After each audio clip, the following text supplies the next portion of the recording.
Welcome everyone to our August 4th Executive Committee meeting of the MWPA. I'd like to call the meeting to order. And Martina, could you do the roll call, please? Absolutely, thank you.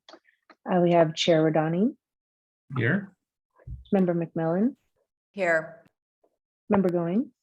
Here. Member Kohler. Here. And we have Member Kurtz absent. Thank you. All except for Member Kurtz are present, Chair. Thank you. We have a quorum, so we can do business. Would anyone like to make any adjustments to the agenda? No. All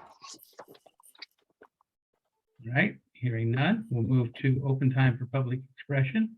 The public is welcome to address the Executive Committee at this time on matters not on the agenda that are within the jurisdiction of this committee.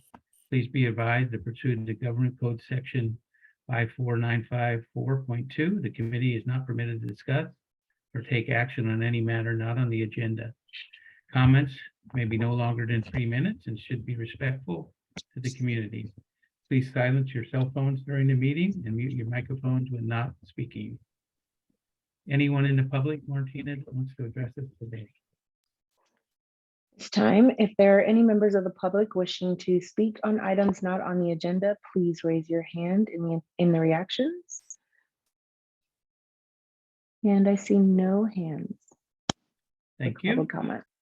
Thank you. So now we'll move on to item 5, which is our Executive Director report. Mark Brown is away today, so we're pleased to have Ann Prelock here to present the Executive Officer's report. Thank you. I am going to see if I can share my screen. Okay, are you able to see this slide? Yep. Great. So today I'm just going to cover a few items. Mark is not here today to cover it, so I have jumped in. So first, to start off with a few details regarding fire and the weather update. So generally speaking, local fuel moistures are continuing along more or less normal values. But despite that, you may have noticed we had a small fire in the San Rafael area in the Pickleweed Park, kind of Canal Street area. Remained really small, about 50 by 50, and was contained quickly, but it was in, pretty green vegetation near marshy saltwater marsh habitat. So that's just a good reminder of the fire risk, even in places like that. It's also a predominantly Spanish-speaking population in that area, so it's a good reminder for us to continue our efforts to expand our messaging and our programs outside of the English-speaking residents. I'd also like to mention that the McKinney fire is just under 59,000 acres. It's really the first fire to exhibit a lot of extreme fire behavior, which is becoming more and more common. The Oak Fire did exhibit some patches of extreme fire behavior as well. And I'd also like to extend our heartfelt condolences to our board member, Bruce Goins, and others who've spent time in the Klamath River area and in that community. I know Bruce lived there for many years, and that area has seen a lot of devastation recently and a few deaths. So our hearts go out to Bruce and others who are affected by that fire. But that's why we do what we do. And so in that vein, we are jumping right into the Greater Ross Valley Shaded Fuel Break. Of course, this is our 38-mile long shaded fuel break that's going to protect or reduce fire risk to communities in Central Marin. We held our first hybrid community meeting on July 26th. And that included a presentation, an overview of the MWPA, the project, and a lot of Q&A, and that was well attended online and in person. We sent out about 3,000 postcards to residents to get the word out. We posted on social media and put information on our project webpage. We saw about 50 to 60 attendees, plus members of various agencies, and we really want to extend gratitude to board members who attended that as well, both in person and virtually. We are currently posting all of those materials to our project webpage, and that includes an the presentation itself and some corrected audio. We had a little bit of a echo for the first few slides, so we've redone the audio for the first few slides, and we'll be posting that shortly. Other materials will be posted today as well. We're going to also add a section to our homepage. We have a meeting later on today to talk about updates to the website. And we'd like to include a section on the homepage to highlight projects that are currently being implemented. So in addition to projects where environmental compliance is going on, we'd like to make sure the public knows what projects are happening approximately where around Marin County that MWPA is part of.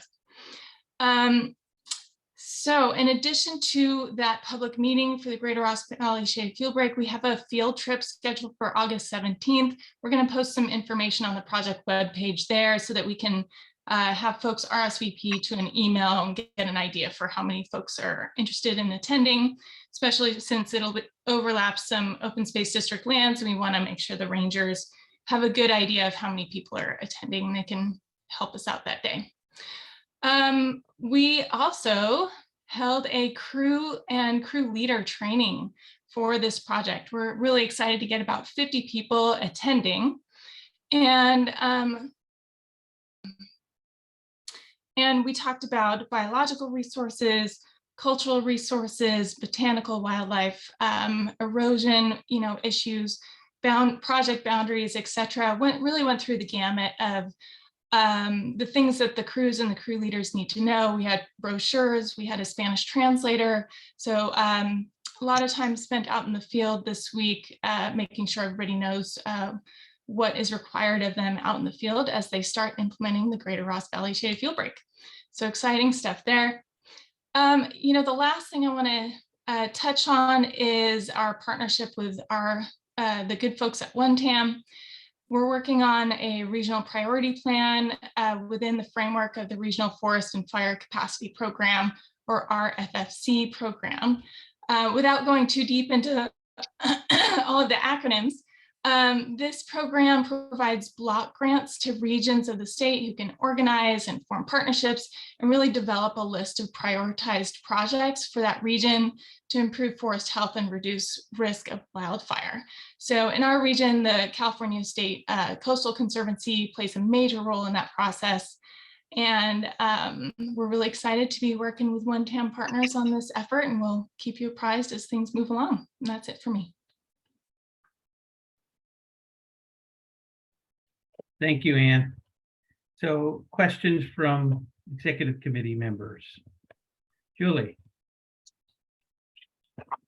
Thank you, Ann. That was great.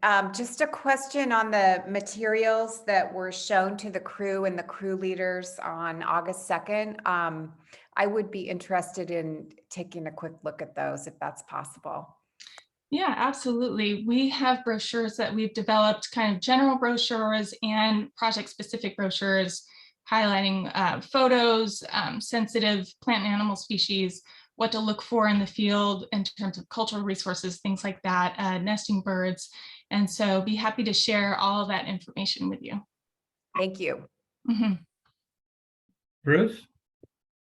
Hi, yeah, just a couple of items. First, I think we should all take note that on July 22nd, the Ross Valley Shaded Fuel Break passed the 30-day time frame for appeal and challenge. And I just want to, Ann, I want to thank you. And I please extend thanks to Panorama and Sequoia and all the work, all of the advanced work, Todd Lando, all the public information, the field trips. So let's hope that that is indeed the standard that we're going to be met. There are a concerned public out there. There are issues that we yet need to deal with, and I personally am going to invest some of my time this year on work in supporting Ann, you, and the others in that. But so July 22nd, wow, big deal. And secondly, so on the regional priority plan, I'm familiar with RFFC and the staff and the program and the zone. Actually, there's a map you can look at who's engaged with this program. Having us in this is fantastic. And it sets a stage for us to cooperate and coordinate, not just what we're currently doing, but with other partners here. And so my question is, couldn't we get a presentation at some point in time on the RPP, on one TAM's plan, the timeline, the program, the expectations, make sure that we're fully prepared to engage. This could bring a substantial amount of block grant funding here. As successful as it is, we're the ones that will define what success is. So I really think we just need to all kind of know what's up and engage. So I just ask that you bring that to us here short when you can. Absolutely. Thanks. Yeah, thank you. Bruce and Ann, do you think that is for the executive committee or for the full board, or both?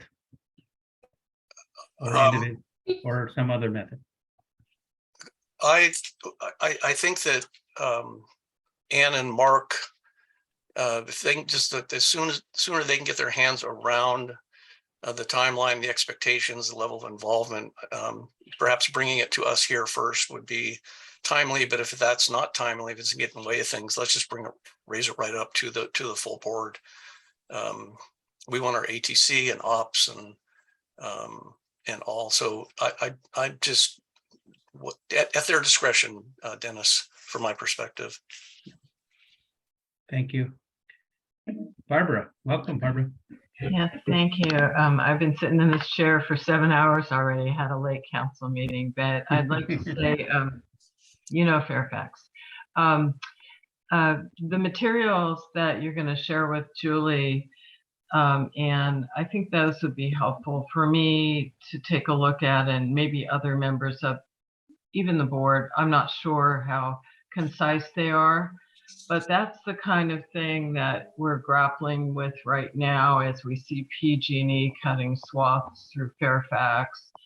And it just sounds like it's really good information for all of us as we do our own work to consider those things. So thank you so much. Yeah, absolutely. Absolutely. If I can respond a little bit, one of the other things that we're doing is creating sandwich board signage for projects out in the field, so that if you're a resident, you can, and you're curious, what this crew is up to, you can take a look at the sign, scan the QR code, and go right to the project webpage for more information about the project. And part of that is to make sure that folks really know what the MWPA is doing. And we'd also like to make sure they know what we're not doing. So if there are some other efforts out there by, PG&E or others that, could be construed as MWPA projects, but aren't, we'd like to make sure to clarify all of that as well. And just to note, it would be a good thing if PG&E took a page from our book, because their communication is bureaucracy, nightmare, and not very good. Julie. Yeah, just circling back, and you might even want to consider posting those materials to the website so that everyone, citizens as well as people concerned about the environment, are aware of all the careful stewardship steps that we're taking to protect the environment. I think it's good to educate the board members so that when people ask what's going on, we're armed to discuss and defend what we're doing. The other thing I was thinking about was, and I know this is an agenda item down the road today, but we don't have, at least as far as I know, on the draft board agenda, any educational item set. So maybe that's an opportunity to have the regional priority plan on the agenda as an educational item at our next board meeting. Thumbs up. Great idea. Okay, anything else from anyone? If not, then let's move to the public to comment on the executive officer's report.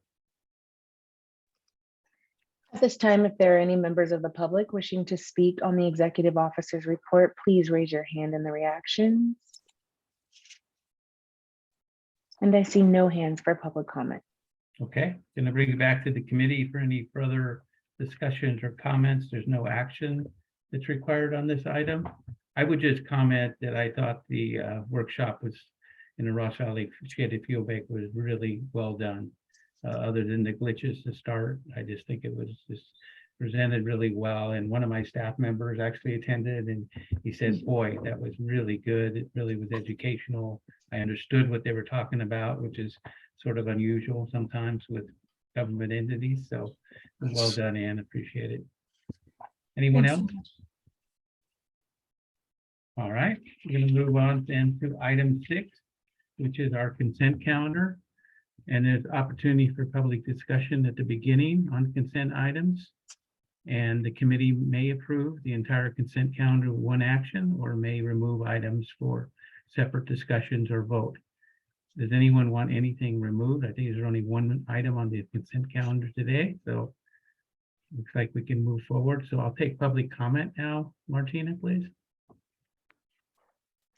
If there are any members of the public wishing to speak on the consent calendar, please raise your hand in the reaction. And I see no hands for public comment. Okay, we only have one item on the consent calendar, so I'm looking for a motion. Julie? I'll move that item. Thank you. Second, Okay, it's moved by McMillan, second by Goings. Roll call, please, Martina. Okay, thank you. Member Goins, aye. Member Kohler, Aye. Member Kurtz is absent today. Member McMillan Aye. and Chair Rodani. Aye, thank you. Now we're Looks moving like the to motion, oh, Go sorry, the motion passes by unanimous vote of those in attendance today. thank My you. apologies. That's okay. Cool. Item 7 is committee reports, and it's the Citizens Oversight Committee report. So I think we need to invite in Rebecca, please. Rebecca Suggs.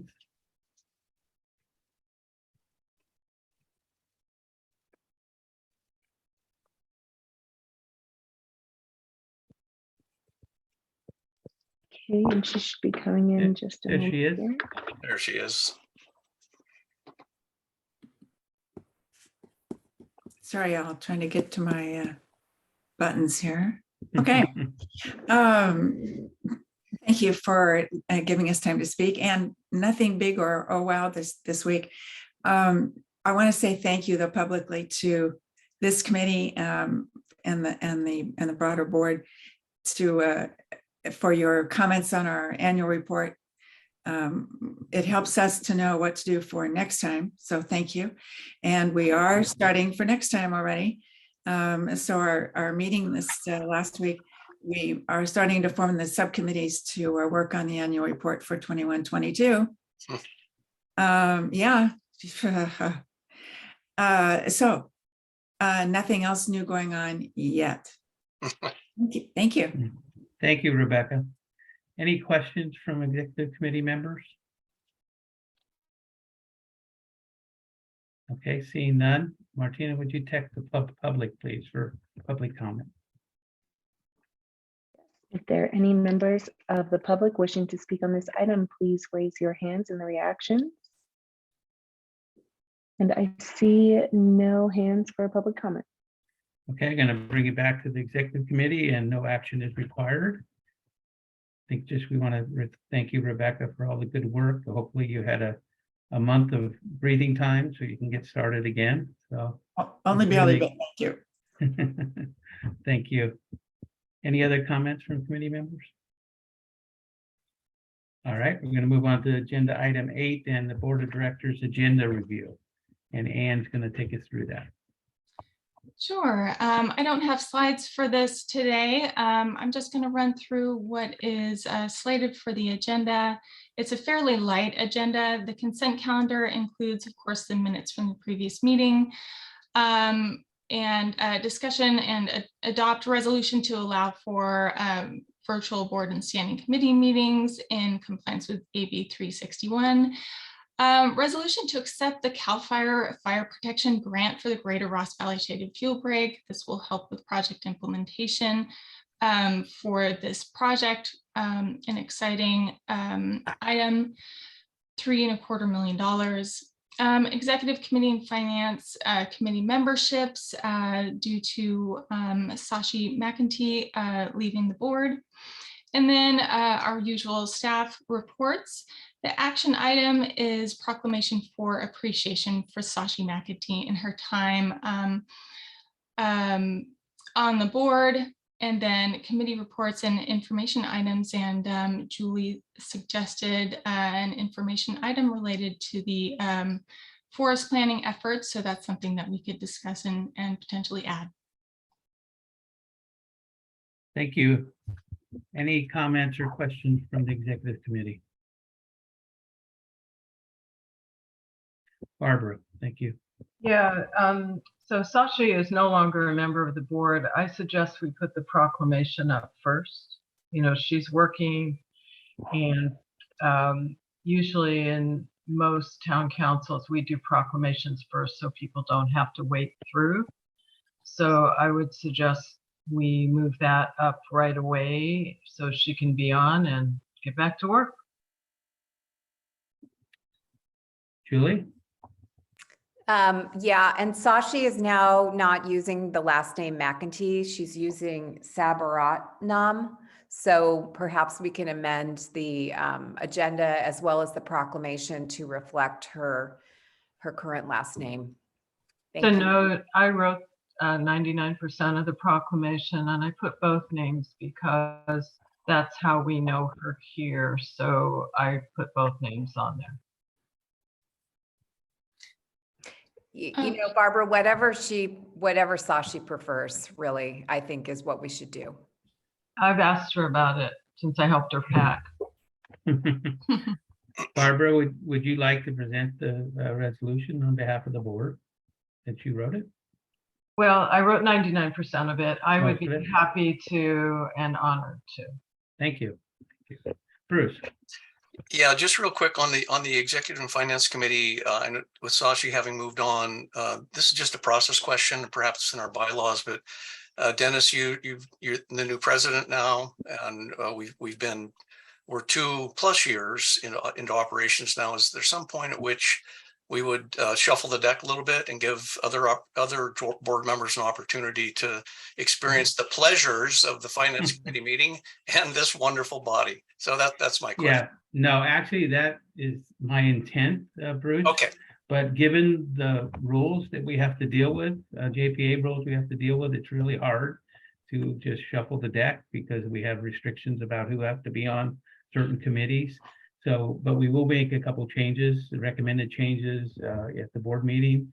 And Catherine Hilliard will be joining us on the executive committee, representing the southern part of the JPA. But the members that are here now pretty much will be here again because we actually represent areas that we have to represent on all the committees. On the finance committee, Mark and I talked about it, and Julie doesn't even know about this yet. But the recommendation is going to be that I actually sit on the finance committee, and Catherine Donahue become the alternate, and that meets the requirement of the president and vice chair, and also leaves Tom Finn on the finance committee, which we think is important to do. And so that's going to be the recommendation right now. So there's not going to be too much shuffling, although each committee will have at least one new member, which I think is a somewhat of a success given the rules we have to deal with. Okay. Yeah. Thank you, Dennis. Sounds like you're all over it. Thank you. Yeah. Barbara, go ahead. Just a follow-up question, since Julie is now the vice chair, maybe I'm not recalling the JPA language, but I believe there was a Ross or Central Marin person, and since Julie's the vice chair, isn't she separate because vice chairs have to be on there? So you may want to consider if it's doable to put somebody in to represent Central Marin. Yeah. On the executive committee. Yeah, we can check on that. I believe that Julie and I both need to be on the executive committee. I think that's the policy. So, and we would also represent our areas that we eventually come from, which would be unincorporated for me and Central Marin for Julie. So I'll check with Mark and we'll review that though, but I think that's the way it's intended to work. So, Anne, you wanted to add something? Go ahead. Yes, I wanted to raise my hand too. So I'm just looking at this agenda and realizing that some notices of exemption for MWPA projects are omitted from the consent calendar. So I'd like to have us consider adding that item to the consent calendar. Yeah, and I was going to also suggest somewhere in the agenda, and you may already have planned this, you give us an update on the coastal permit for the West Marin area that you're working on. I think it may even be approved or have gone through the process at that point. Is that the 18th or 16th that happens? The 18th, we have a public hearing for Okay, our so- Coastal Act Okay. permit. So you may know by that afternoon whether that portion got approved at least. So, but I think it would be good for our members out on the west side, if any of them are listening in particular, to hear an update about that project. So Sounds good. Thank you. thank you. Okay, anything else? So we're going through any other questions from board members about the agenda? Like to open it up to the public. Oh, sorry, Julie, go ahead. I just wanted to say thank you, Dennis, for joining the Finance Committee. That's awesome. I knew that you'd be happy about that. So thank you. And I apologize. Sometimes with the hands being raised, I totally miss them. So I don't mean to ignore you. Don't feel free to wave your hand or wink at me if you want, but I apologize if I miss you sometimes. Sometimes it ends up in the corner that I just don't pay attention to. So so it's time for public comment on this item. Martina, thank you. No problem. If at this time there are any members of the public who wish to speak on the upcoming Board of Directors agenda, please raise your hand in the reaction. And I see no hands for public comment. Okay, thank you. I'm going to bring it back to the committee. Any further discussion? I think we have given Ann some direction for the agenda. So anything else that we want to add? Okay, thank you. So item 9 is informational item. Any members of the committee or staff have information for the committee? Barbara, go ahead. I don't know if any of your areas are going through the enhanced vegetation management with PG&E, but if you are, we pressured PG&E to do a webinar on this because we're getting a lot of complaints from residents and the communication's not good. It'll be on the 13th, and I think it starts at 1. When I have the information, should I send it to Martina in case folks want to participate? It's primarily geared towards Fairfax, but if they're in your area now, it took a lot for us to get that. They didn't want to.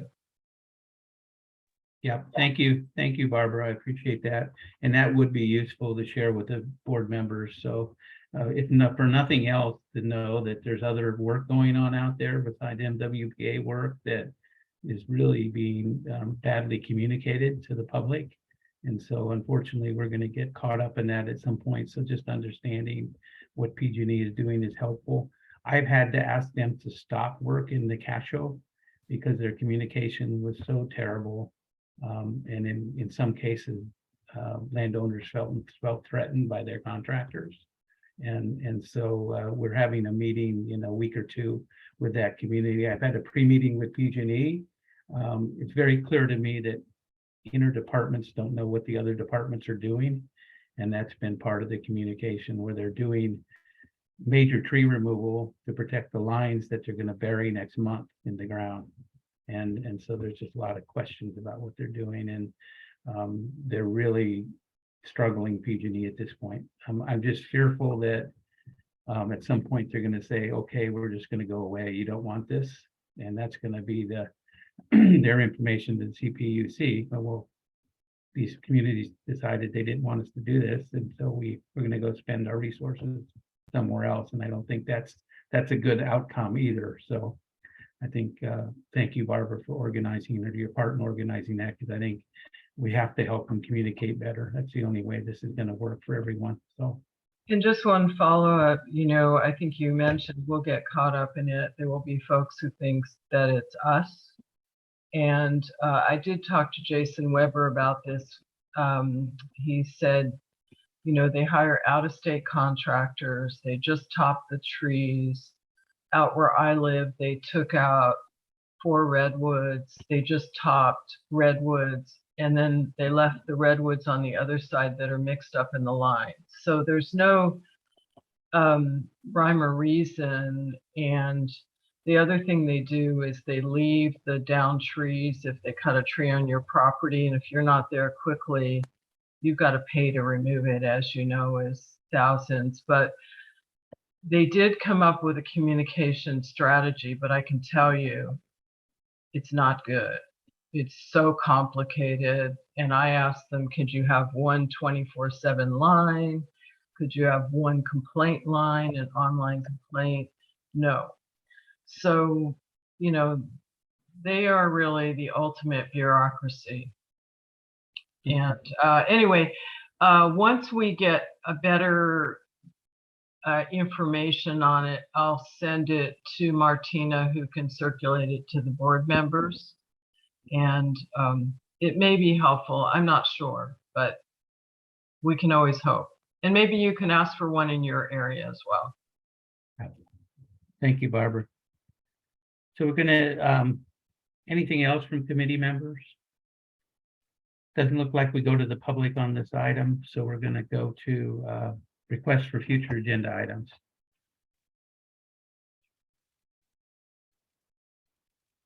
Okay, seeing no one. So we're ready to recess this part of the meeting and move into closed session.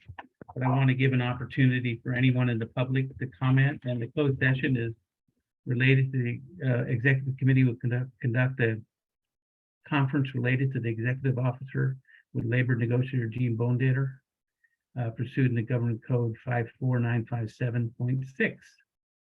And so this is a time that the public could make comment on our closed session item if they'd like to. At this time, if there are any members of the public wishing to speak on the closed session item only, please raise your hands in the reactions. If you're attending by phone, please press *9. And I see no public comments. All right, thank you. So we're going to adjourn to closed session now.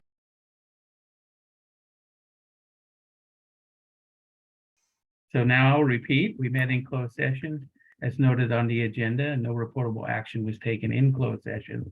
So now I want to move to adjourn the meeting of the Executive Committee of MWPA, and our next board meeting is on August 18th. And welcome to Martina for organizing this today. Thank you so much. Pleasure to All be right. here. Great job, Martina. Thank you. Yes, well, welcome. Thank you all. Okay, Okay. Bye-bye now. Bye-bye. bye.